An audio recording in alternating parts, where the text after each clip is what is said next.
क्या हुआ, ऑनलाइन कहाँ गए? अच्छा, जुड़ रहा है। हम्म?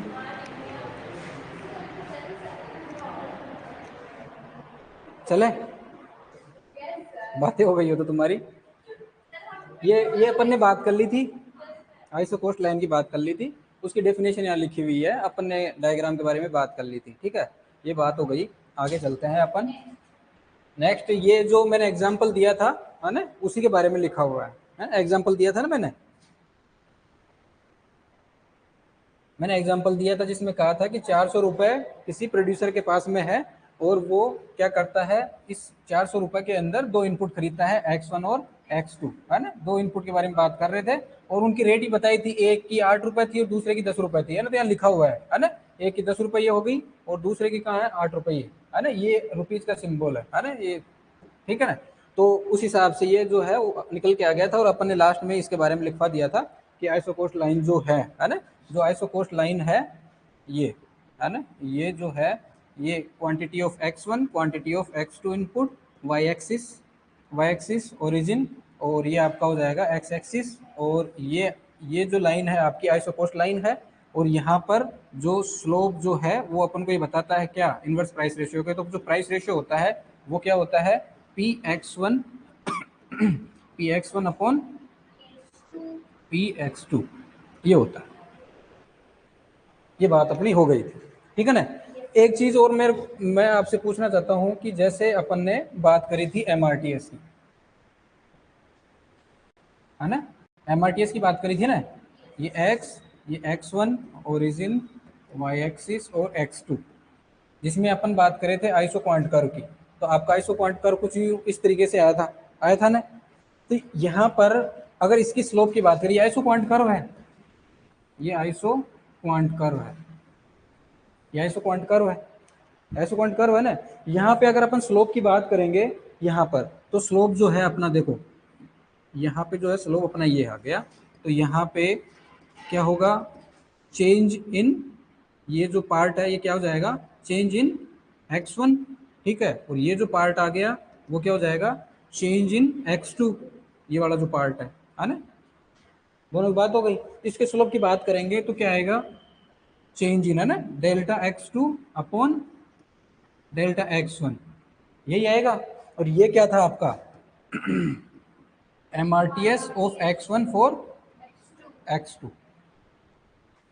तो आपको क्या ध्यान रखना है, आइसो क्वांट जो कर्व है उसका जो स्लोप है आपको क्या देगा, MRTS देगा, marginal rate of technical substitution देगा।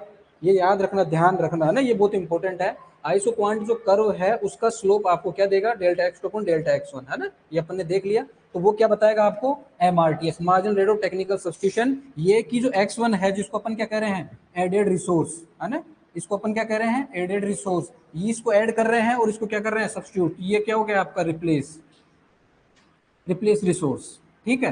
तो यहाँ पे X1 जो है X2 को रिप्लेस कर रहा है, तो यहाँ पे जो X1 है X2 को किस रेट के साथ में रिप्लेस कर रहा है, वही क्या आपकी MRTS है। तो इसका जो स्लोप है, आइसो क्वांट कर्व का जो स्लोप है आपको क्या देगा, MRTS देगा। लिख लो आप, slope of iso isoquant curve,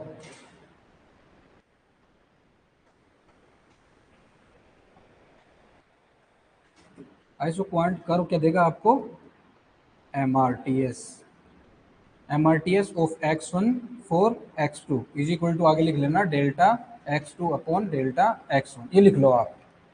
और एक चीज लिख लेना आगे, स्लोप ऑफ, क्या लिखोगे, आइसो कोस्ट लाइन, है ना, वो लिख लेना, यहाँ लिख देता हूं मैं, slope of isocost line, जिसको प्राइस लाइन भी कह रहे हैं, वो क्या बताएगा आपको, प्राइस रेशियो जो है उसके बारे में बताएगा, इनवर्स प्राइस रेशियो के बारे में बताएगा। तो ये इंपॉर्टेंट है, isocost, slope of isocost line और slope of isoquant curve, है ना, कर्व। मार्कर अभी भी ठीक नहीं हुआ, लिख लिया आपने, लिख लो, ये इंपॉर्टेंट है। सर वापस बताओ, क्या बताएं वापस, ये तो पढ़ा रखा है पहले अपन ने, एमआरटीएस के बारे में अपन ने पहले बता रखा है। ये आइसो क्वांट कर्व है, ये x1 है जिसको एडेड रिसोर्स कह रहे हैं, एडेड इनपुट कह रहे हैं। y एक्सिस पे आपका x2 होगा जिसको अपन रिप्लेस रिसोर्स कह रहे हैं। यहाँ पे x1 जो है x2 की कितनी क्वांटिटी को रिप्लेस कर रहा है, वही तो क्या है आपका एमआरटीएस है। तो यहाँ जो स्लोप है आइसो क्वांट कर्व का, जो स्लोप अपन इस तरीके से निकालते हैं, तो चेंज इन x एक्सिस पे जो भी है उसमें चेंज होने की वजह से x2 में कितना चेंज आ रहा है, मतलब x1 की क्वांटिटी ऐड करने पर x2 की कितनी क्वांटिटी रिप्लेस हो रही है, वही आपका स्लोप है। और स्लोप जो है उसको अपन कैसे लिखा, delta X two upon delta X one, और ये क्या होता है आपका एमआरटीएस होता है। तो MRTS delta X two upon delta X one को क्या लिखेंगे, margin rate of technical substitution of X one for X two is equal to क्या होगा, delta X two upon delta X one. तो अपन ने कह दिया कि slope of isoquant curve, ये जो आइसो क्वांट कर्व है इसका जो स्लोप है आपको क्या देगा, एमआरटीएस देगा। ठीक है, इसके लिए x1 और x2 के लिए। और अपन बात करें आइसो कोस्ट लाइन के लिए तो वो क्या देगा आपको, अपन ने बताया जस्ट अभी, ये देखो अपन ने जस्ट अभी बताया पिछली पिछली स्लाइड के अंदर, यहाँ पे ये प्राइस रेशियो जो आ रहा है ये आ रहा है px1 अपन px2। ठीक है ना, ये हो गई बात, तो याद रखना आप। चलो अब आगे चलते हैं, ये वाली बात हो गई। उसके बाद में आता है एक्सपांसन पाथ। क्या आता है, एक्सपांसन पाथ, इसको समझो क्या है।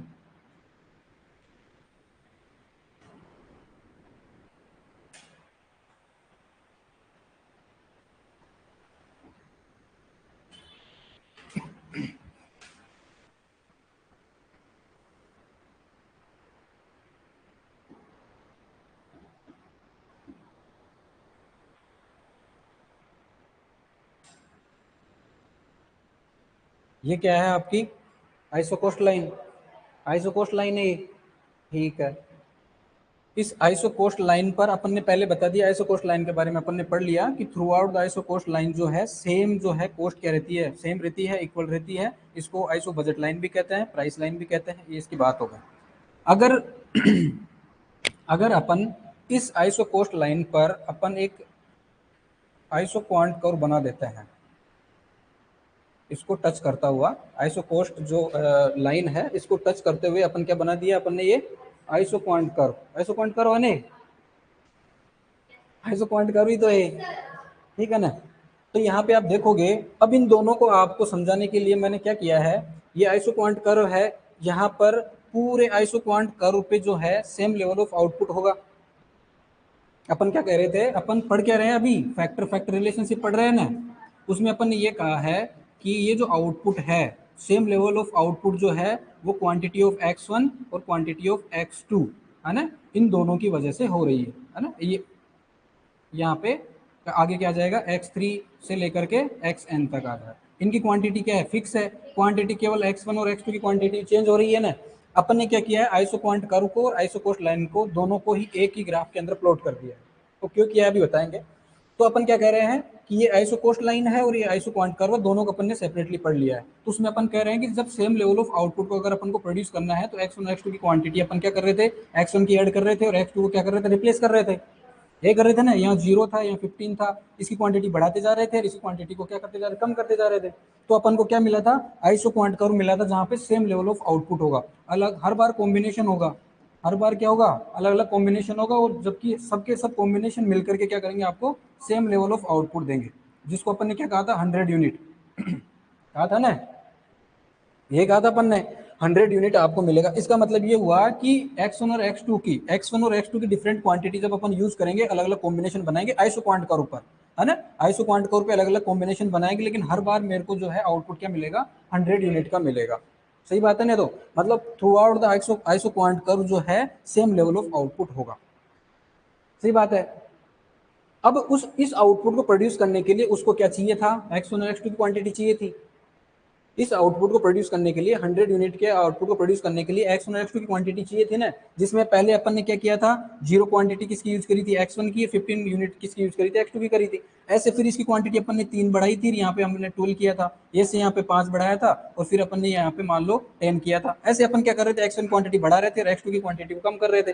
x2 की क्वांटिटी जो है कम होती जाएगी और x1 की क्वांटिटी बढ़ती जाएगी, और अपन को सेम लेवल ऑफ आउटपुट मिल जाएगा। यही था।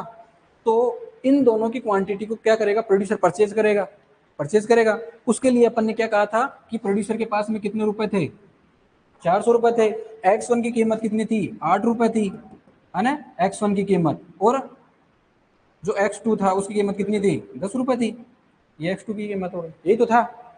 दोनों की डिफरेंट जो यूनिट है उसको वो जो प्रोड्यूसर वो परचेज कर रहा था, और यहाँ पे अपन ने देखा था कि यहाँ पे 50 यूनिट आ गई थी, यहाँ पे 40 यूनिट आ गई थी ना। अगर केवल और केवल वो x1 को परचेज करता है तो वो क्या करता है, 50 यूनिट पर परचेज करेगा, x1 की करेगा ना, ये तो था। अरे भाई ये करो, कितनी यूनिट आ जाएगी, डिवाइडेड बाई 8 कितनी आ गई, 50 आ गई थी ना। फिर अपन ने क्या कहा था, यहाँ पे 50 लिख दिया था। और x1 की अगर ये हो गई तो x2 की क्या हो जाएगी, 0 हो जाएगी, क्योंकि सारा का सारा पैसा कहाँ खर्च कर दिया, वहां खर्च कर दिया। और एक कंडीशन ये होगी कि केवल और केवल पूरा का पूरा जो है पूरा पैसा खर्च कर रहा है, x2 के अंदर खर्च कर रहा है, तो x2 के जो है उसे डिवाइड करोगे 10 से तो कितनी यूनिट आ जाएगी, 40 यूनिट आ जाएगी। तो यहाँ पे 40 यूनिट आ जाएगी, x1 की 0 आ जाएगी। जब ये x1 की 50 यूनिट परचेज करेगा तो x2 कितनी आ जाएगी, 0 आ जाएगी। ये बात हो गई थी। तो अपना पूरा बजट जो है वो इस तरीके से एलोकेट करता है in the different quantity of x1 and x2। तो यहाँ पे अलग अलग अपन क्या बना रहे थे, अलग अलग कॉम्बिनेशन बना रहे थे x1 और x2 की डिफरेंट क्वांटिटीज के अंदर, है ना। अपन कह रहे थे कि x1 और x2 की जो है, जो जैसे ये 50 ये 0 और फिर नीचे जाकर के ये 0 हो जाएगा, और ये जो है क्या हो रहा था 40 हो रहा था ये हो रहा था। और बीच में अपन क्या कर रहे थे, बहुत सारे कॉम्बिनेशन बना रहे थे जो यहाँ पे बन रहे थे। ठीक है, यह बात समझ में आ गई। अब अपन ने क्या किया, दोनों को एक जगह प्लॉट कर दिया। अब यहाँ पे अपन ने देखा कि प्रोड्यूसर के पास में जो पैसा है वो देखो, यहाँ पे अगर अपन देखें तो यहाँ पे वो क्या कर रहा है, x1 जो है उसकी क्वांटिटी, इतनी क्वांटिटी परचेज कर पा रहा है, और x2 की कितनी परचेज कर पा रहा है, इतनी, मतलब 40 से होगी मान लो, ये 30 हो गई, और यहाँ पे मान लो आप 2 मान लो फॉर एग्जाम्पल, ठीक है ना। इसके हिसाब से ले लो, या तो जैसे ये 30 है ना, 30 यूनिट परचेज कर रहा है किसकी, x2 की 30 यूनिट परचेज कर रहा है, तो कितना हो जाएगा, कितनी आ जाएगा इसका, अरे भाई कितना आ जाएगा, डिवाइड कर दो ना, है कितना आ जाएगा, अरे 400 रुपये है, कितनी परचेज कर पा रहा है वो, 30 यूनिट परचेज कर रहा है किसकी, इसकी, तो कितना पैसा खर्च हो जाएगा इसका, x2 है ना, x2 कितनी रेट है, 300 रुपये हो जाएंगे। 300 रुपये कहाँ लोकेट हो गए, यहाँ पे बच्चे कितने, 100, 100 का कितना करेगा, 8 से डिवाइड करे कितने आ जाएंगे, कितने आ जाएंगे, 12 के समथिंग आ जाएंगे मान लो। तो ये अपन ने मान लिया यहाँ पे 12 फॉर एग्जाम्पल सपोज करो, है ना। तो यहाँ पे क्या हुआ कि अपन ने जैसे इसकी क्वांटिटी बढ़ाई तो इसकी क्वांटिटी क्या हो जाएगी, कम हो जाएगी। अब यहाँ पे देखो कि यहाँ पे आउटपुट तो कहाँ पे आ रहा है, या बाहर जा रहा है। अगर इस आउटपुट को प्रोड्यूस करेगा तो यहाँ तक उसको जाना पड़ेगा, समझ रहे हो आप। इस आउटपुट को प्रोड्यूस करना है 100 यूनिट को, तो उसको क्या करना पड़ेगा, यहाँ तक जाना पड़ेगा, और यहाँ तक जाने के लिए उसके पास पैसा ही नहीं है। यहाँ तक जाएगा क्या वो, नहीं, यहाँ तक नहीं जाएगा, कॉम्बिनेशन उसका यहाँ तक ही बनेगा। अगर वो जो है आगे दूसरा कॉम्बिनेशन बनाएगा तो ये कॉम्बिनेशन बनेगा, फिर कॉम्बिनेशन बनाएगा तो ये कॉम्बिनेशन बनेगा, फिर ये कॉम्बिनेशन बनाएगा तो ये कॉम्बिनेशन बनेगा, फिर ये कॉम्बिनेशन, इस तरीके से कॉम्बिनेशन बनाएगा। उसके पास बजट इतना ही तो है। अगर मैक्सिमम, अगर वो x2 की क्वांटिटी परचेज करना चाहता है तो मैक्सिमम 40 यूनिट परचेज कर पाएगा, और अगर x1 की परचेज करेगा तो 50 यूनिट परचेज कर पाएगा, है ना। बजट इतना ही तो है, ये बजट लाइन है। इस बजट लाइन के अंदर अंदर ही वो क्या करेगा, उसका यूज करेगा। लेकिन जो आपका आउटपुट है 100 यूनिट का, जो कि इन्हीं सेम x1 और x2 की क्वांटिटी को परचेज करके प्रोड्यूस करना है, तो 100 क्वांटिटी के वो क्या कर रहा है, प्रोड्यूस कर रहा है y। तो यहाँ पे अपन ने देखा कि आउटपुट जो है वो क्या है, ज्यादा जा रहा है, आउटपुट जो है ज्यादा जा रहा है, जबकि उसके पास में क्वांटिटी जो है किसकी परचेज करने की, x1 x2 के पास पैसा कितना है उसका, यहीं तक है, यहीं तक ही तो है। तो वो क्या देख रहा है कि एक ऐसा कॉम्बिनेशन आता है जहां पर उसका जो बजट है 400 रुपए का, उसके अंदर वो x1 और x2 की क्वांटिटी भी परचेज कर पा रहा है, x1 और x2 की क्वांटिटी परचेज कर पा रहा है, और जो आउटपुट है उस आउटपुट को भी क्या प्रोड्यूस कर पा रहा है, उस लेवल पे प्रोड्यूस कर पा रहा है। कर रहा कि नहीं कर रहा। जैसे ही वो अपना आउटपुट जो है और आगे जाता है, तो यहाँ पे अगर इस कंडीशन में इस जगह अगर प्रोड्यूस करना चाहेगा, जबकि उसके पास में जो बजट है इतना है ही नहीं, बजट तो उसका यहाँ तक ही है, मतलब इतनी क्वांटिटी वो x2 की परचेज कर पाएगा, और इतनी क्वांटिटी जो है वो x1 की परचेज कर पाएगा, इतनी क्वांटिटी। अब यहां से इतना पैसा कहां से लाएगा, वो है ही नहीं उसके पास है, क्योंकि अपन ने बता दिया, एक्सट्रीम कंडीशन बता दी, x1 की इतनी परचेज कर पाएगा और x2 की इतनी परचेज कर पाएगा। अगर उसको आउटपुट यहाँ लेना है तो उसको क्या करना पड़ेगा, बजट बढ़ाना पड़ेगा। तो बजट बढ़ाना पड़ेगा, तो यहाँ पे जो है उसकी जो बजट लाइन है आगे की तरफ क्या हो जाएगी, शिफ्ट हो जाएगी। अगर इस आउटपुट को यहाँ पे, क्योंकि आउटपुट तो सेम है ना थ्रू आउट द, जो आपका आइसोक्वांट कर्व है वहां पर पूरा का पूरा आउटपुट आपका सेम है, सेम लेवल ऑफ आउटपुट है। ठीक है। तो अब वो क्या कर रहा है कि क्वांटिटी को जैसे जैसे एडजस्ट करेगा और एक ऐसे पॉइंट पर आकर के रुक जाएगा जहां पे उसने देखा कि मेरे बजट के अंदर सपोज करो यहाँ पे 20 आ गया और यहाँ पे मान लो 25 आ गया। ठीक है। तो यहाँ पे वो 400 रुपए जो है पूरा उसका खर्च भी हो रहा है और जो उसको आउटपुट है 100 यूनिट का, वो 100 यूनिट का यहाँ पे उसको मिल भी रहा है। तो एक ऐसी कंडीशन जहां पर क्या हो रहा है, आपका आइसो क्वांट कर्व और आइसो कोस्ट लाइन दोनों एक दूसरे को क्या कर रही है, टच कर रही है। मतलब जहां पे दोनों के स्लोप कहाँ किसके, इसके आइसो क्वांट के और किसके आइसो कोस्ट लाइन के, दोनों के स्लोप जहां पे इक्वल है, वो पॉइंट आपका क्या कहलाएगा, लीस्ट कोस्ट कॉम्बिनेशन। क्या, स्लोप जहां पर आइसो कोस्ट लाइन और आइसो क्वांट कर्व दोनों का स्लोप जब इक्वल हो जाएगा, उस पॉइंट को अपन क्या कहेंगे, लीस्ट कोस्ट कॉम्बिनेशन।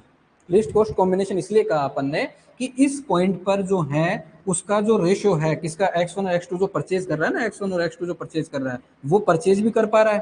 क्यों, क्योंकि यहाँ पे अगर उसको परचेज करना है तो ज्यादा पैसा खर्च करना पड़ेगा, है ना। तो यहाँ पे आइसो कोस्ट लाइन ज्यादा, उसका ज्यादा पैसा खर्च होगा तो आगे की तरफ शिफ्ट हो जाएगी। यहाँ पे अपन ने देखा कि मिनिमम पॉइंट है यहाँ पे, अदरवाइज हर एक पॉइंट पे आप देखोगे ना किसी पॉइंट पर उसको बजट क्या करना पड़ेगा, बढ़ाना पड़ेगा, है कि नहीं। तो ये ऐसा मिनिमम पॉइंट है जहां पे उसका ऐसा कॉम्बिनेशन है जहां पे x1 और x2 की क्वांटिटी परचेज भी कर पा रहा है, 400 रुपए उसके खर्च भी हो रहे हैं, और उसको जो आउटपुट है, सेम लेवल ऑफ आउटपुट जो 100 यूनिट का है, वो क्या कर पा रहा है, प्रोड्यूस भी कर पा रहा है। तो ये पॉइंट क्या कहलाएगा, उसका लिस्ट कॉस्ट कॉम्बिनेशन कहलाएगा। लिस्ट कॉस्ट कॉम्बिनेशन कहलाएगा किसका, x1 का और x2 का। तो वो पॉइंट जहां पर आइसो कोस्ट लाइन और आइसो क्वांट कर्व दोनों का स्लोप जो है इक्वल होगा, उसको अपन क्या कह रहे हैं, लिस्ट कॉस्ट कॉम्बिनेशन कह रहे हैं। ठीक है। तो लिस्ट कोस्ट कॉम्बिनेशन क्या हो गया, slope of isoquant curve is equal to slope of isocost curve. ठीक है। अब आपको पता है स्लोप ऑफ आइसो क्वांट जो कर्व है उससे क्या मिलता है, आपको आइसो क्वांट कर्व से क्या मिलता है, स्लोप क्या बताता है, MRTS of x1 for x2। यही तो अभी बताया था मैंने थोड़ी देर पहले, ये बताता है। और ये क्या होता है, delta x2 upon delta x1, ये होता है। समझ में तो आ रहा है ना, आ रहा है समझ में। तो ये बात हो गई। दूसरा क्या है, isocost line. Isocost line के इनवर्स प्राइस रेशियो इज, उसको क्या कहेंगे अपन, प्राइस रेशियो जो है वो क्या बता रहा है, Px1 अपॉन Px2, Px2 दोनों इक्वल हो गए तो क्या हो गया, delta x2 upon delta x1 is equal to Px1 upon Px2। तो यही कौन सा कंडीशन है, लिस्ट कॉस्ट कॉम्बिनेशन का कंडीशन है, और ये बहुत इंपॉर्टेंट है, ये पूछते हैं डायरेक्ट सीधा, what is the condition of least cost combination. तो ये आपको ध्यान रखना है, जब M R T S inverse price ratio के इक्वल हो जाए, है ना, तो वो कंडीशन कौन सी होगी, आपकी लिस्ट कॉस्ट कॉम्बिनेशन की। ये आपको ध्यान में रखना है। ये इतनी भेजामारी इसलिए करी कि ताकि आपको समझ में नहीं आता कि ये कैसे कर दिया आपने, है ना। तो ये चीज जो अपन कह रहे हैं ये हो गया। ठीक है, ये बात होगी लिस्ट कॉस्ट कॉम्बिनेशन। अब देखो, अगर मान लो अगर मान लो इस तरीके से, ये तो हो गया आपका x2, ये y ओरिजिन, x1 और ये x एक्सिस, ये आपकी जो है क्या है, आइसो कोस्ट लाइन। यहाँ पे आपका ये कर्व हो जाएगा, आइसो क्वांट कर्व। अगर मान लो प्रोड्यूसर अपना बजट बढ़ा देता है तो उसका जो आइसो कोस्ट लाइन है वो आगे की तरफ शिफ्ट हो जाएगी, और यहाँ पर उसका जो आइसो क्वांट कर्व है, जो लिस्ट कॉस्ट कॉम्बिनेशन की कंडीशन है, वही आ जाएगी, यहाँ पे आ जाएगी।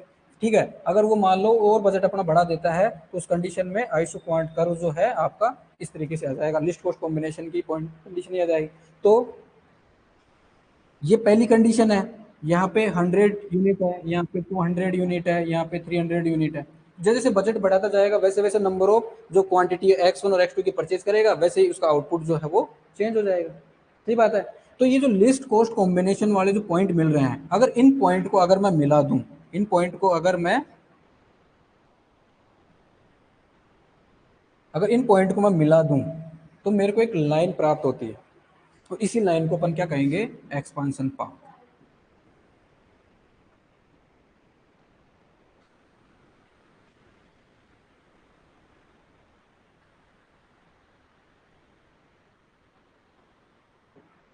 एक्सपांशन पाथ, और ये इसकी डायरेक्ट डेफिनेशन पूछ लेते हैं। तो वो लाइन जहां पर अपन को क्या मिल रहा है, लिस्ट कॉस्ट कॉम्बिनेशन मिल रहा है, उन सभी लाइन को अपन क्या कर देते हैं, कनेक्ट कर देते हैं। उसी को अपन क्या कहेंगे, एक्सपेंशन पाथ कहेंगे। ठीक है। तो ये अपनी बात हो गई एक्सपेंशन पाथ की। तो एक्सपेंशन पाथ क्या हो गया, सिंपल, द लाइन और curve connecting the point of least cost combination for different level of output, 100, 200, 300, है ना। तो ये डेफिनेशन डायरेक्टली पूछ लेते हैं, द लाइन और curve connecting the point of least cost combination for different level of output is called, है ना, एक्सपेंशन पाथ। उसके बाद में क्या है, आइसोक्लाइन। सिंपल सी बात है, अपन ने क्या कहा, आइसोक्लाइन इसलिए कहा क्योंकि वहां पर जो आपका आइसो कोस्ट लाइन और आइसो पॉइंट जो कर्व है, यहाँ पे आप देखोगे आइसो का मतलब होता है इक्वल, क्या होता है, इक्वल। क्लाइन का मतलब टेंजेंट, क्लाइन का मतलब टेंजेंट मतलब स्लोप, है ना। जहां पे स्लोप इक्वल होता है, तो कहाँ स्लोप इक्वल हो रहा है, इस पॉइंट पे हो रहा है। तो इस पॉइंट को मिलाते हुए, इक्वल स्लोप को मिलाते हुए जो लाइन है, वो लाइन क्या कहलाएगी, आपकी आइसोक्लाइन कहलाएगी। और जो ये लाइन है, यही आपकी क्या है, एक्सपेंशन पाथ है। यही क्या आपकी एक्सपेंशन पाथ है। तो जहां पर क्या अपन एक्सपेंशन पाथ के अंदर क्या कर रहे हैं, जो लाइन लिस्ट कॉस्ट कॉम्बिनेशन को मिलाते हुए जाती है, उसको एक्सपेंशन पाथ कह रहे हैं। और लिस्ट कॉस्ट कॉम्बिनेशन जहां पे बन रहा है, वहां पे इक्वल स्लोप भी है। स्लोप क्या है, दोनों के इक्वल है, तो उसको अपन क्या कहेंगे, आइसोक्लाइन भी कहेंगे। तो यहाँ लिखा हुआ है ना, जहाँ पे MRTS equal to isocost line, सही बात है ना। यहाँ से आइसो क्वांट से MRTS आ जाएगा, और आपका आइसो कोस्ट लाइन से क्या आ जाएगा, प्राइस रेशियो आ जाएगा। जहाँ पे इक्वल है दोनों के स्लोप, उसको अपन क्या कहेंगे, आइसोक्लाइन कहेंगे। ठीक है। और एक होती है स्केल लाइन, है ना, एक होती है स्केल लाइन। जब जब x1 और x2 सेम प्रोपोर्शन के अंदर, है ना, सेम प्रोपोर्शन के अंदर अगर यूज में आते हैं, और लाइन जो है ओरिजिन से होते हुए सभी लिस्ट कॉस्ट कॉम्बिनेशन को कनेक्ट करते हुए निकलती है, तो उस लाइन को अपन क्या कहते हैं, स्केल लाइन, है ना। ज्यादा डीप में नहीं जाना, है ना। ये उतार लो, पहले भी उतार लो, एक्सपेंशन पाथ, स्केल लाइन, उसके बाद में वो बना लेना। ये लिख लो,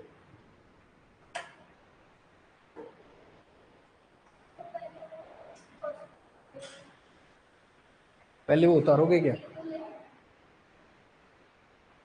पहले पहले वो लिख लो, पहले ये लिख लो, फिर मैं लिखवा दूंगा। ये लिखो पहले एक्सपेंशन पाथ।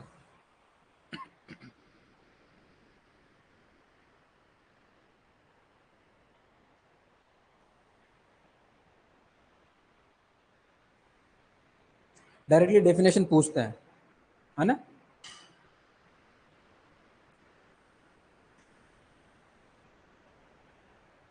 अब आप JRF की तैयारी कर रहे हो, तो आराम से सुनते रहो, कथा चल रही है ना, प्रवचन चल रहे हैं, सुनते रहो, और क्या।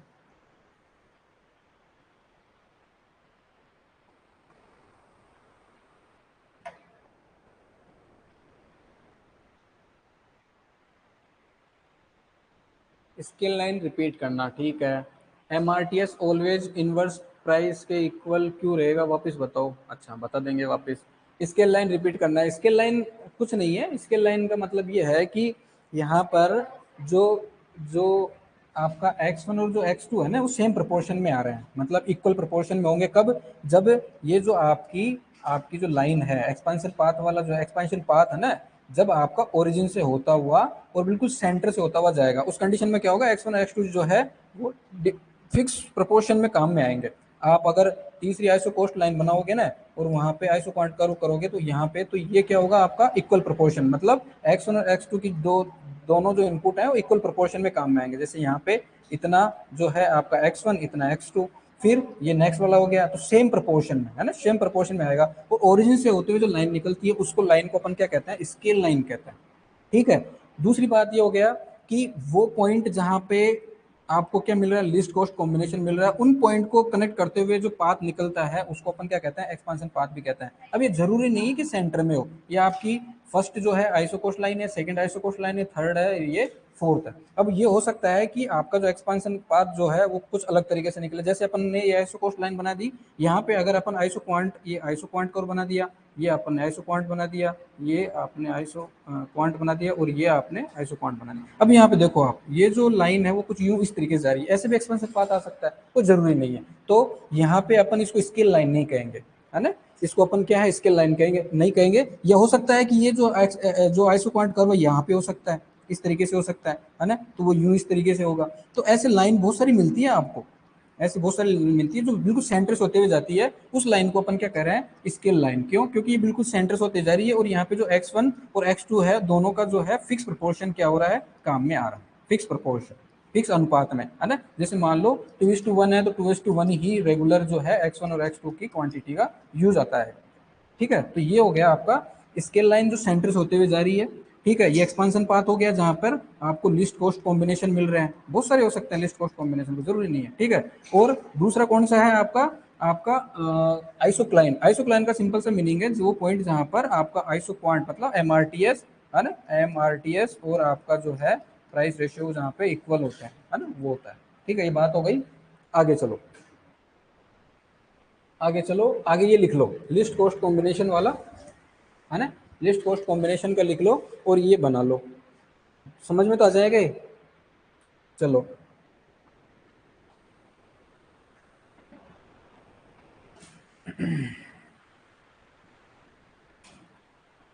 एक फिर 1 मिनट देखें उसमें आगे।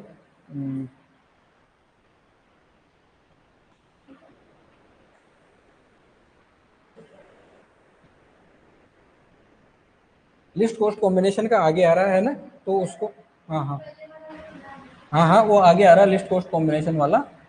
ठीक है ना, ये हो गया था आपका, ये आगे आएगा, अभी मत लिखो, आगे बता देंगे वापिस से।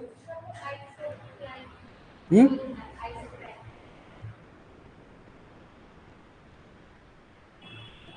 आइसोक्लाइन अभी लिखो, फटाफट लिखो।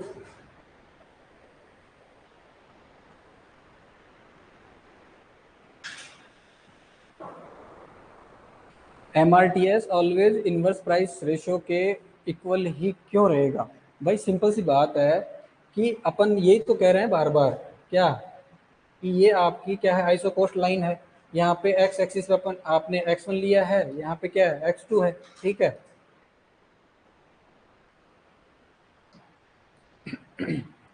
तो अपन जब स्लोप की बात करते हैं तो स्लोप क्या बताएगा, इनवर्स प्राइस रेशियो। वैसे देखो प्राइस रेशियो जो होता है वो क्या होता है, px1/px2 होता है, ये होता है। और जो आइसो कोस्ट लाइन है, ये लाइन क्या बताती है, स्लोप, इसका जो स्लोप वो क्या बताता है, px2, है ना, change in y upon change in किसमें, x में।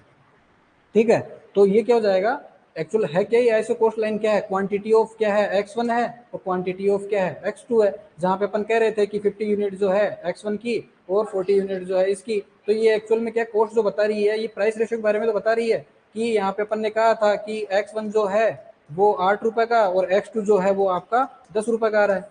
तो प्राइस के बारे में तो बता रहा है किसकी, x1 की, x2 की। तो अपन ने क्या कहा, स्लोप जो होता है delta y upon delta x, मतलब x में चेंज करने पर y में कितना चेंज आ रहा है। ठीक है, अब चाहे कुछ भी हो, या x एक्सिस पे कुछ भी हो, y एक्सिस पे कुछ भी हो, लेकिन अपन क्या कर रहे हैं, x एक्सिस पे जो भी है उसमें चेंज करने पर y एक्सिस पे जो है उसमें कितना चेंज आ रहा है ना। तो अपन ने क्या कहा, ये उसका फॉर्मूला हो गया। तो एक्चुअल में है क्या, ये प्राइस रेशियो ही है। तो यहाँ पे अगर अपन स्लोप की बात करेंगे तो यहाँ पे अपन को क्या मिलेगा, p जो है px2 अपॉन px1 मिलेगा। ठीक है, और ये px2 अपॉन px1 जो क्या है, इसका उल्टा है। तो इसलिए अपन ने क्या कह दिया, slope of isocost line जो क्या होगा, इनवर्स प्राइस रेशियो के बराबर होगा। प्राइस रेशियो आपका ये होता है।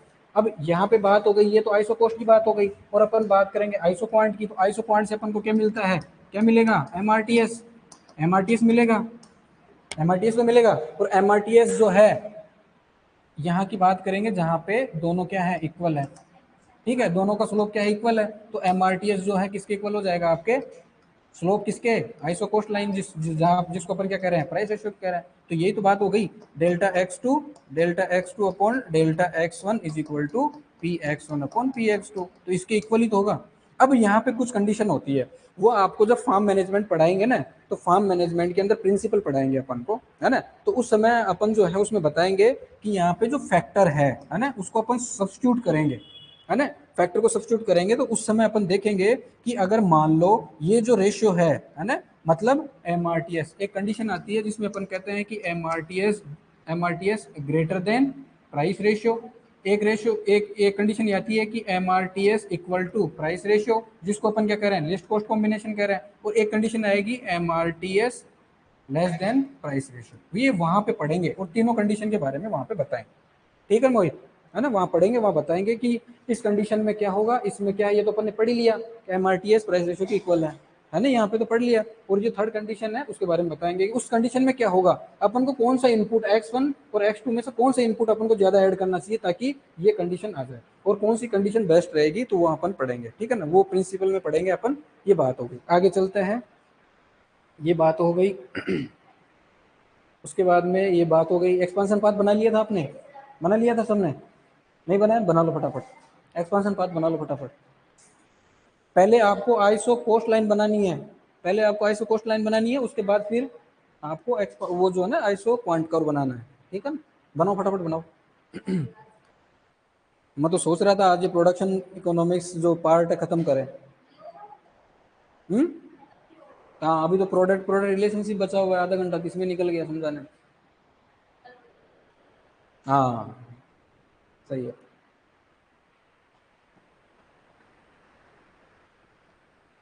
आप बीच में कहाँ चले गए थे? रावे, अच्छा रावे चल रहा है कि कहाँ मिला रावे? अंता 12 इंचार्ज कौन है रावे का? रावे का इंचार्ज कौन है? कौन सी मैडम? अच्छा,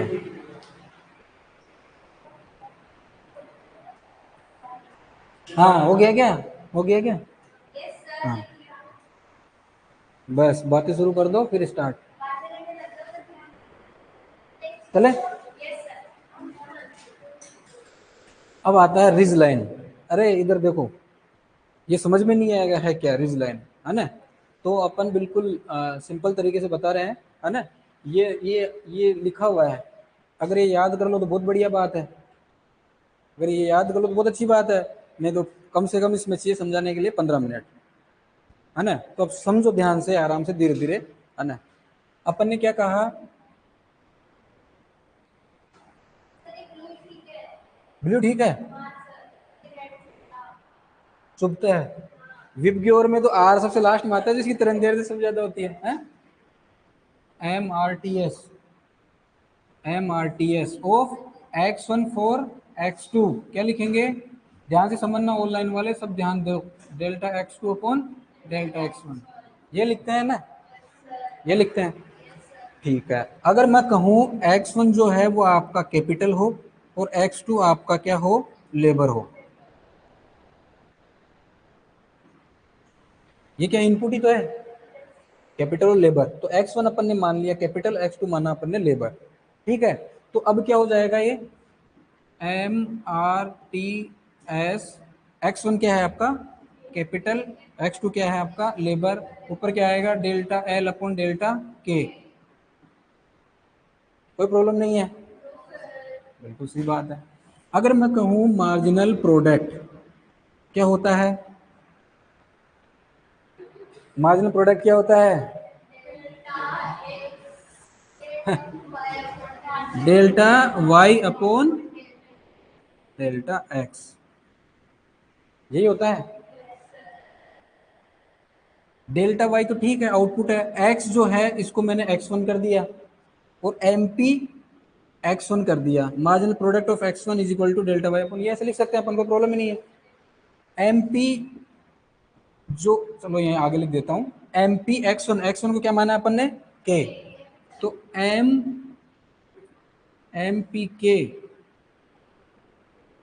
is equal to delta Y upon, क्या लिखेंगे, डेल्टा x1 की जगह क्या लिखेंगे, डेल्टा K, ऐसा लिख सकते हैं क्या, लिख सकते हैं। ये x2 के लिए लिख दो, delta Y upon delta x2, तो ये क्या हो जाएगा, MPL upon delta Y upon delta L, सही है, सही है। अगर मैं इसको इधर ले आऊँ, इसको नीचे ले जाऊँ, इसको इधर, तो क्या लिख सकता हूँ, डेल्टा के, डेल्टा के डेल्टा वाई अपॉन MP के, ऐसे लिख सकता हूँ, लिख सकता हूँ ना, डेल्टा के की जगह, ऐसे ही डेल्टा एल लिख सकता हूँ, इस डेल्टा एल की जगह delta Y upon MP L लिख सकता हूँ क्या, ले सकता हूँ। तो एम ये डेल्टा के और डेल्टा एल की जो वैल्यू है अपन कहाँ रख सकते हैं, यहाँ पे। यहाँ डेल्टा एल और डेल्टा के की वैल्यू रख सकते हैं अपन, रख सकते हैं। तो जब रखेंगे तो देखो आगे क्या करेंगे, डेल्टा एल की वैल्यू रखेंगे तो क्या लिखेंगे, पहले delta Y upon M P L, delta L की वैल्यू रखेंगे ना ऊपर, तो डेल्टा एल की वैल्यू रखेंगे तो delta L delta Y upon M P L है, यही है।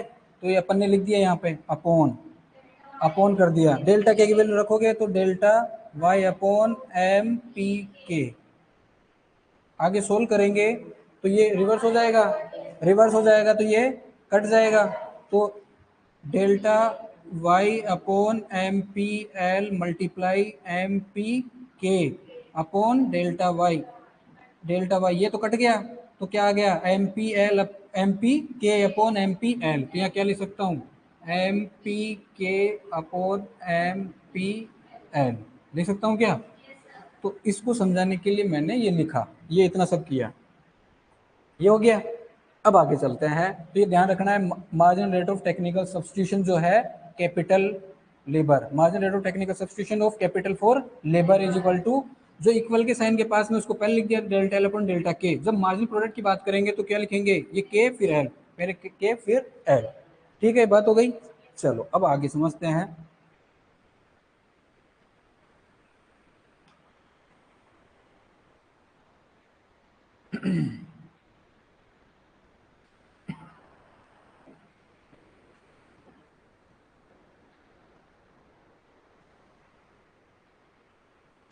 तो ये क्या था आपका कैपिटल x1, ये क्या था आपका लेबर, वेरी गुड।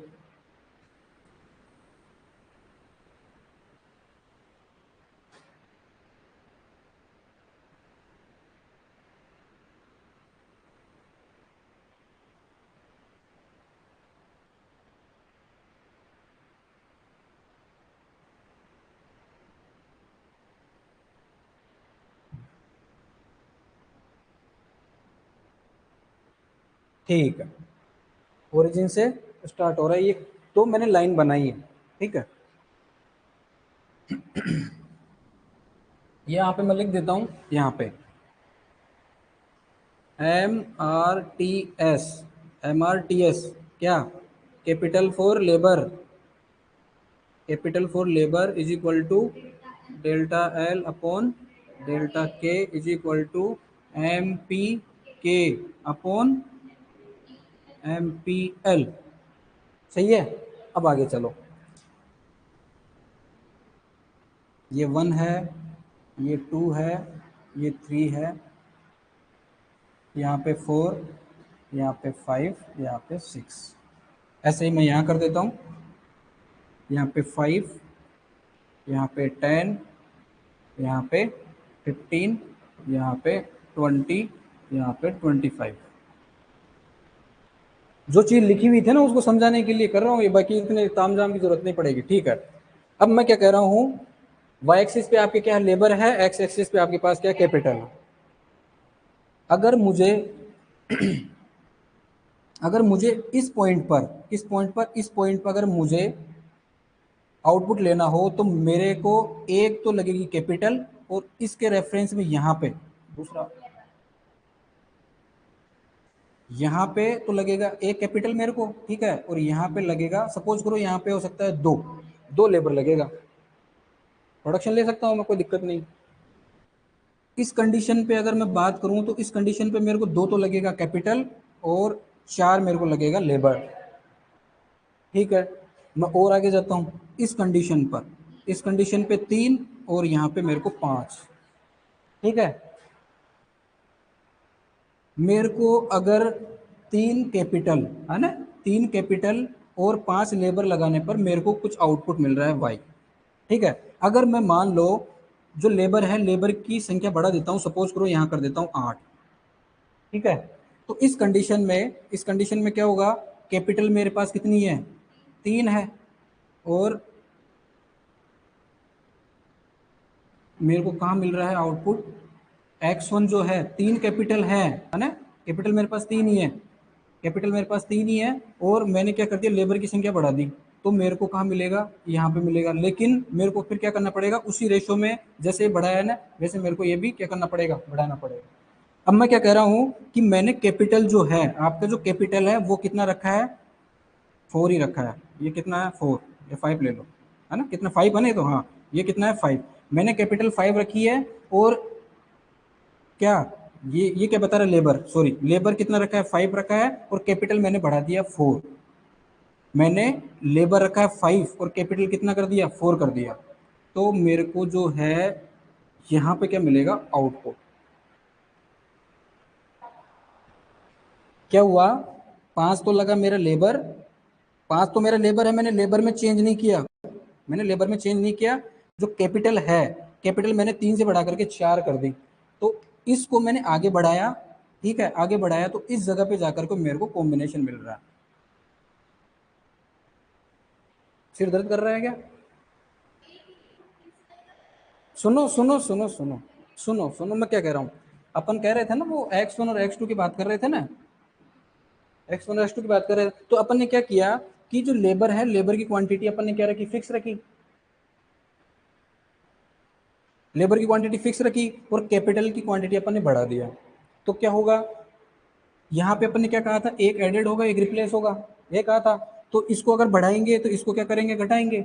यहाँ पे अपन ने एक को फिक्स रखा और दूसरे को क्या कर दिया, बढ़ा दिया। एक को फिक्स रखा है ना, यहाँ पे लेबर की क्वांटिटी फिक्स रखा, कैपिटल को बढ़ा दिया। तो आपको आउटपुट क्या मिलेगा, पहले की तुलना में कम मिलेगा या ज्यादा मिलेगा। यहाँ पे क्या होता, देखो यहाँ पे क्या होता, मान लो पहला कॉम्बिनेशन, दूसरा कॉम्बिनेशन, तीसरा कॉम्बिनेशन, तो क्या कर रहे हैं, इसको तो ऐड करेंगे। ऐड अपन ने किया नहीं, उतने रखा। जैसे मान लो यहाँ पे 5 है, पहले भी 5 था सेकंड यूनिट के अंदर, उसको भी 5 रखा। जबकि x2 की क्वांटिटी यहाँ सपोज करो, मान लो पहले 15 थी, अब मैंने जो है यहाँ 13 कर दी। 13 13 कर दी। तो अपन ने क्या किया, एक ही क्वांटिटी को फिक्स रखा और दूसरी क्वांटिटी को जो है यहाँ पे अपन ने क्या किया, इंक्रीज किया है। इसको उल्टा कर लो, 13, और यहाँ पे अपन ने क्या कर दिया, 15, ऐसे कर दिया अपन ने। तो क्या होगा, सेम, जब इसको बढ़ाया है तो इसको कम करना चाहिए ना, यहाँ पे क्या करना चाहिए, अपन को 4 करना चाहिए, तब क्या होता, सेम लेवल ऑफ आउटपुट मिलता। जबकि अपन ने ऐसा नहीं किया, अपन ने यहाँ की जो यूनिट थी, सेम यूनिट अपन ने यहाँ ले ली और इसकी क्वांटिटी को बढ़ा भी दिया, तो आउटपुट पहले की तुलना में क्या हो जाएगा, ज्यादा हो जाएगा, ज्यादा हो जाएगा ना, ज्यादा होगा, ज्यादा हो जाएगा। नहीं आ रहा समझ में, सिंपल सा। तो इसमें क्या दिक्कत है, अपन ने पहले बताया था, x1 और x2 जब पढ़ रहे थे, है ना, उसमें बताया था अपन ने। तो देखो यहाँ पे, यहाँ पे जो है आपको, यहाँ पे, है ना, यहाँ पे आपको क्या मिल रहा है, आउटपुट मिल रहा है, ठीक है। समझ में नहीं आ रहा मोहित,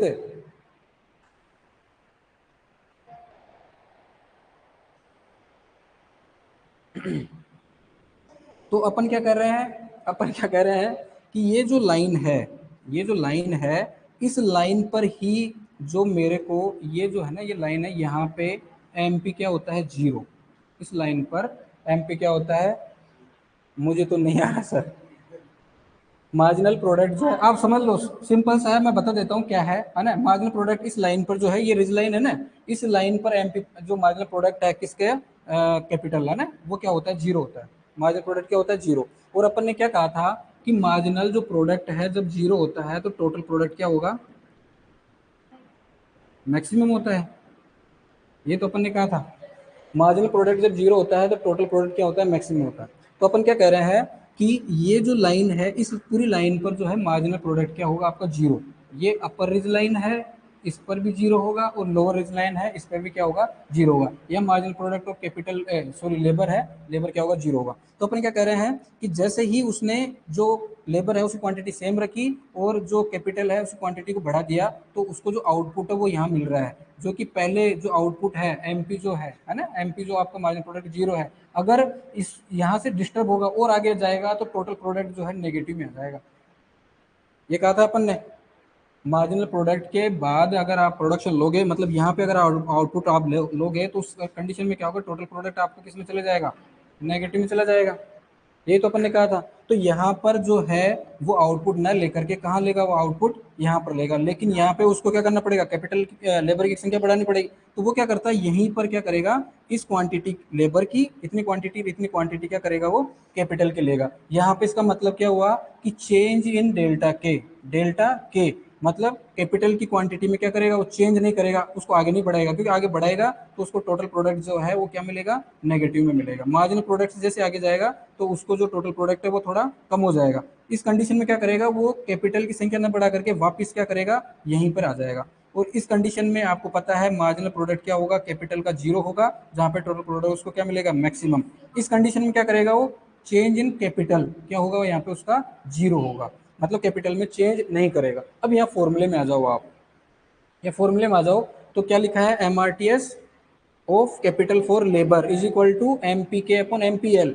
तो एम पी के क्या हो गया, जीरो, क्या हो गया, अरे यहाँ पे, यहाँ जो है चेंज क्या है, कैपिटल में जीरो है, उसके बाद क्या है, एम पी एल तो कुछ समथिंग होगा, एमपीएल तो होगा ना इसमें, ये तो कुछ समथिंग होगा, तो एक्स मान लिया अपन ने, तो जीरो डिवाइडेड बाय समथिंग क्या होगा, जीरो डिवाइडेड बाय समथिंग क्या होगा, जीरो होगा।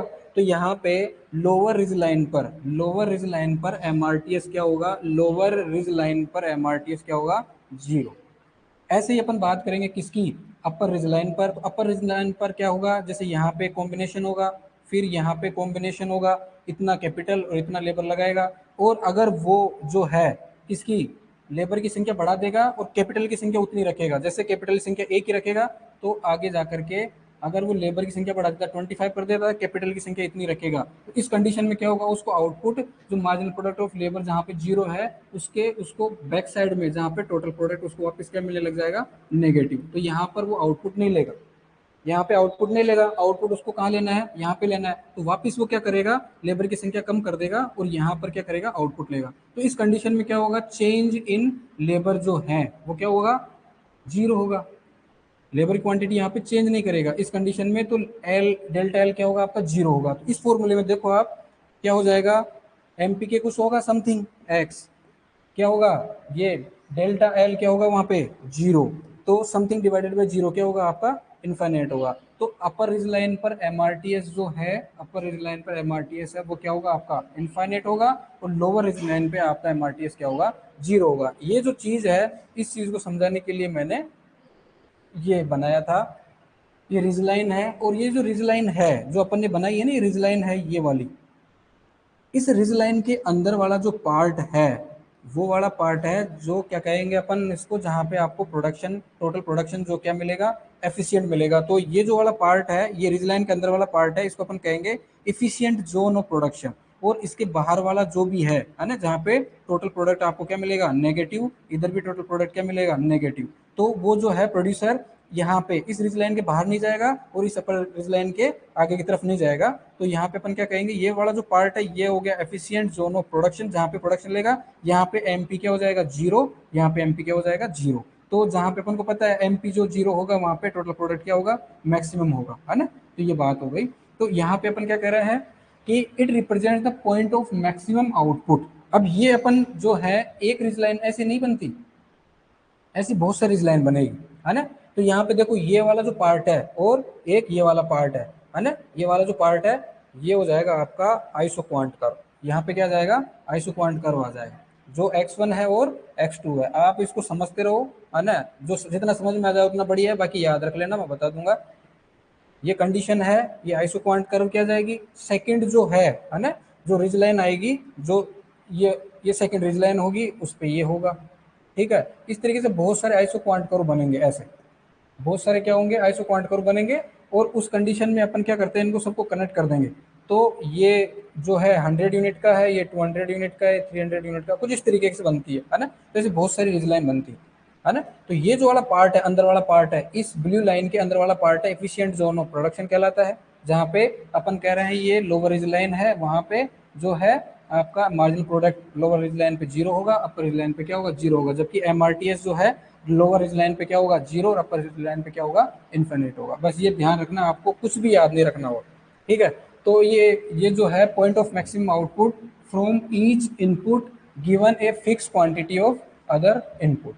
फिक्स क्वांटिटी x1 x2 की यूज करके अपन जो है जो सेम लेवल ऑफ आउटपुट को प्रोड्यूस कर रहे हैं, तो वो एफिशिएंट जोन के अंदर कर रहे हैं। तो on the upper ridge line जो है, on the ridge line MPP जो है क्या होगा, जीरो होगा।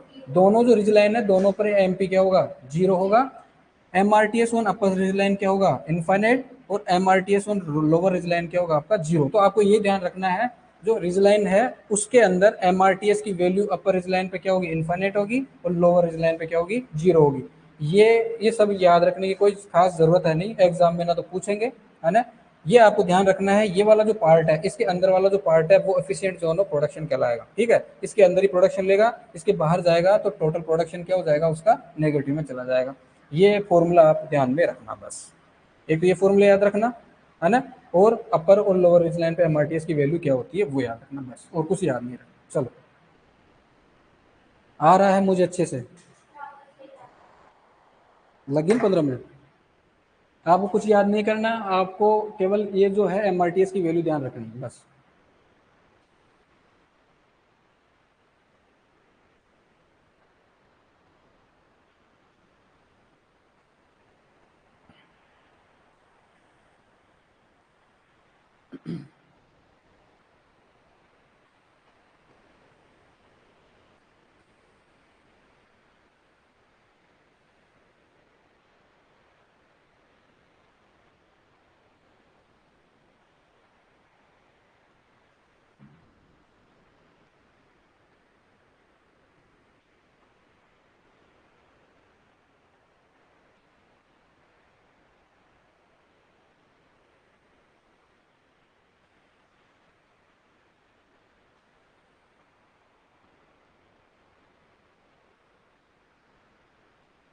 ये है ना, ये याद रखना। कैसे आया वो अपन ने निकाल ही लिया।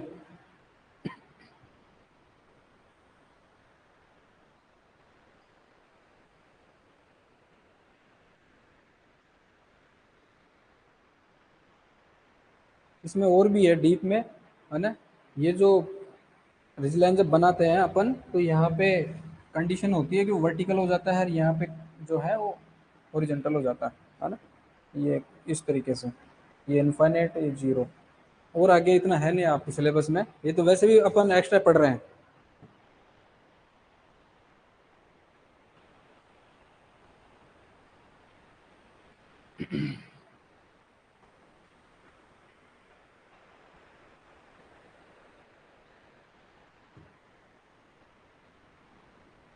चले,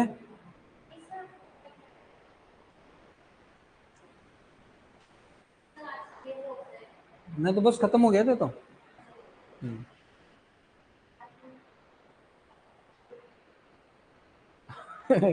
सर और प्लीज ज्यादा डीप में मत बताना, इतना बहुत है। हाँ बस बहुत है तो, और क्या।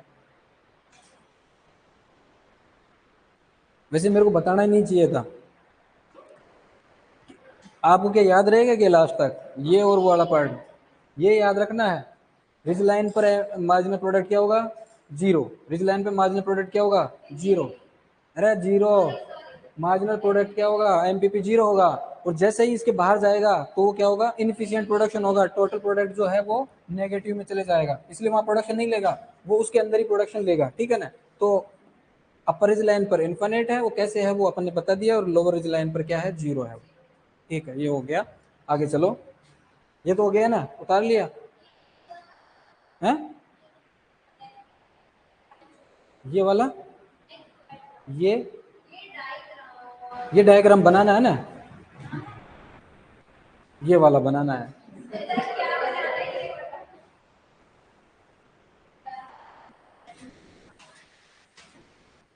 ये बना लो, x axis x1 origin, x2 और y एक्सिस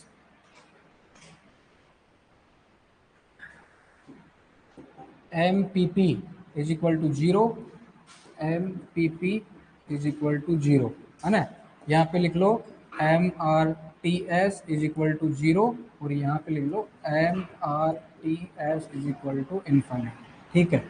इसको अपन ने क्या कहा था, लेबर कहा था, इसको अपन ने कैपिटल कहा था, बस इतना ध्यान रखना।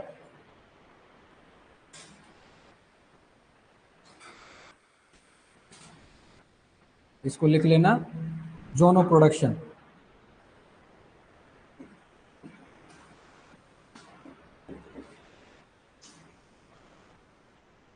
ये क्या है? Zone of production.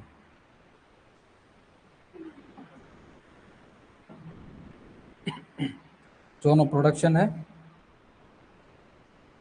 ये वाला पूरा।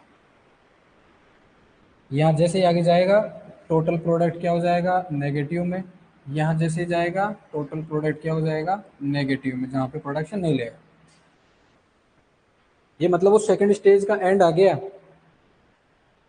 तो सेकंड स्टेज थी ना, उसका एंड है ये।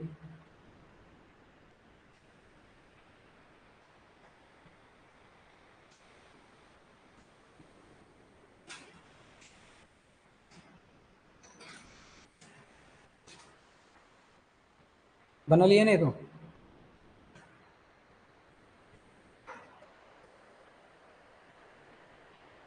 ये हो गया था।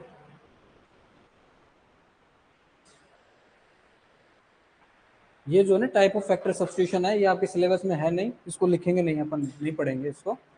एक चीज है जो आपको बताना है, आ,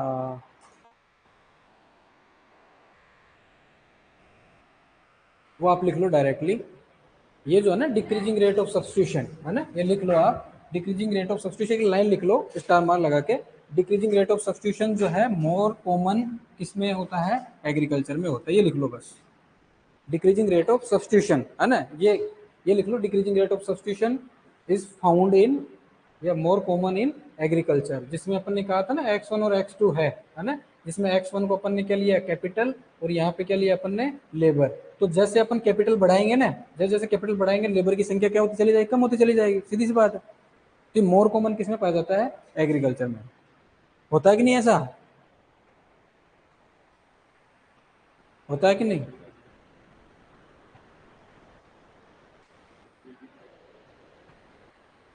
लिख लिया है?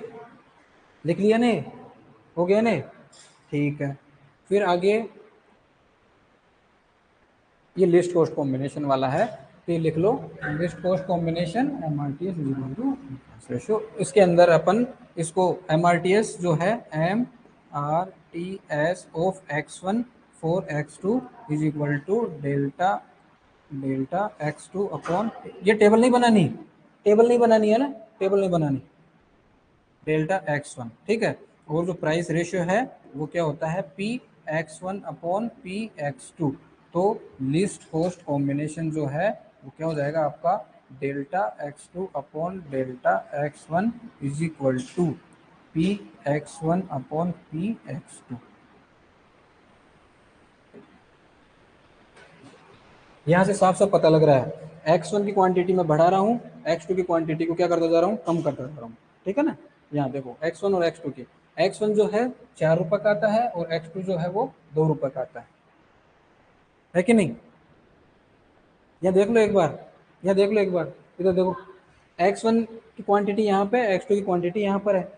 एक्स वन जो है 4 रुपये का आता है 1 यूनिट, एक्स टू की 2 यूनिट की आती है। तो 50 को मल्टीप्लाई करेंगे 4 से तो कितना आ जाएगा? 200। तो इसको अपन जो है कितने का आ रहा है? 4 रुपये का आ रहा है, तो इनसे मल्टीप्लाई करेंगे तो जो वैल्यू आएगी वो आपकी यहाँ पे आ जाएगी। ठीक है।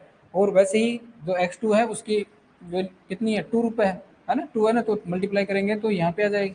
अब यहाँ पे देखो दोनों का टोटल करेंगे तो 638, यहाँ पे 632, यहाँ 628, 624 और यहाँ पे 622। तो ये जो कंडीशन है, ये वाली कंडीशन कितनी? 70 ये और 171 ये कौन सा है? लीस्ट कॉस्ट कॉम्बिनेशन का है। भाई same level of output produce हो ही रहा है भाई, आपका क्या रहेगा? यहाँ पे सेम रहेगा, लेकिन सबसे पैसा खर्च, सबसे कम कहाँ खर्च हो रहा है? इस कंडीशन में हो रहा है। तो ये जो दोनों है ना, ये दोनों है, इस पॉइंट पर आपका क्या हो जाएगा? लिस्ट कॉस्ट कॉम्बिनेशन आपका होगा। ठीक है ना, ये बात हो गई। हो गया ये ना, ये उतार के और ये उतार लेना, ये लिख लेना। हो गया ना? तो लिखो लिखो, ये हो गया। फिर कल अपन प्रोडक्ट प्रोडक्ट रिलेशनशिप पढ़ेंगे और उसको खत्म करेंगे।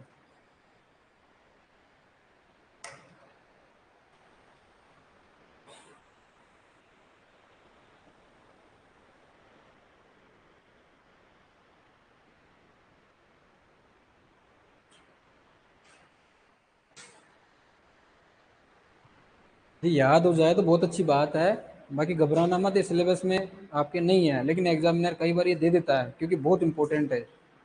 समझ रहे हो ना? हो गया। आगे क्या है? ये वो बना रखा है, लिस्ट कॉस्ट कॉम्बिनेशन वाला बना रहे हैं, अपन ने बना लिया है ना? ठीक है, हो गया, कल पढ़ेंगे अपन, है ना? फैक्टर फैक्टर हो गया, अब प्रोडक्ट प्रोडक्ट पढ़ेंगे, ठीक है?